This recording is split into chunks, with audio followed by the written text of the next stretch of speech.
The United Nations boss went as far as saying they may not have enough funds to pay staff salaries next month, a situation exacerbated by the world's wealthiest country and largest UN financial contributor, the United States, that has yet to settle its $1 billion in unpaid dues in full.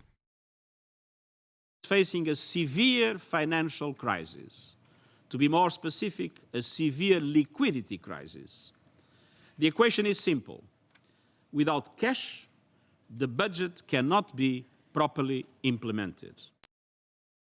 To reach the deepest deficit of the decade, we risk exhausting the closed peacekeeping cash reserves and entering November without enough cash to cover payrolls.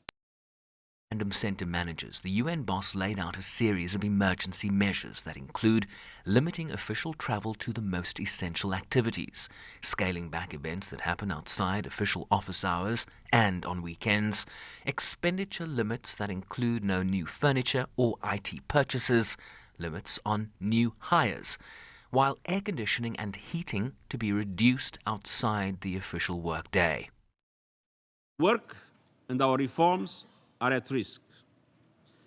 As I introduce the 2020 programme budget proposals, I reiterate my call on you to recommit to paying your financial obligations on time and in full. And I thank those member states that have done so. I also thank those that continue to make every effort to do so, notwithstanding the difficult economic conditions they face. I equally urge you to consider measures to ease the structural impediments preventing us from managing the resources more effectively.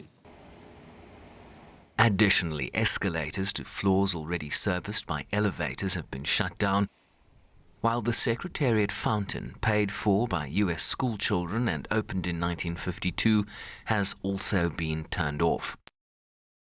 This in terms of all member states who are obliged to pay their contributions in full and on time. And we have been in touch with member states who owe significant amounts of money to the organization to see and to encourage them that we can have that cash forthcoming so that we will be able to meet our obligations, both for salaries and for vendors, by the end of the year.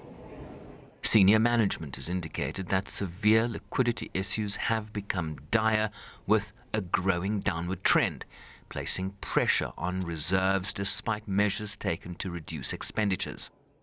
I have to save every penny that I have to save. And what choices do I have? Do I say now, don't pay the air charter bills that we have to have for Afghanistan? That's the kind of call we're making on a daily basis. So we don't have complete visibility to say that I can pick and choose this one and say, this is going to save me X amount of money. Clearly, we're trying to say all the non-post costs, that anything that can be postponed to minimize the impact should be postponed so that we can see globally where we stand.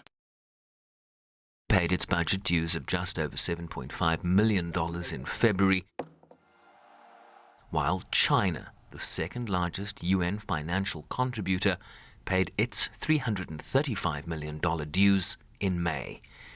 Shaun Briceby's SABC News, New York.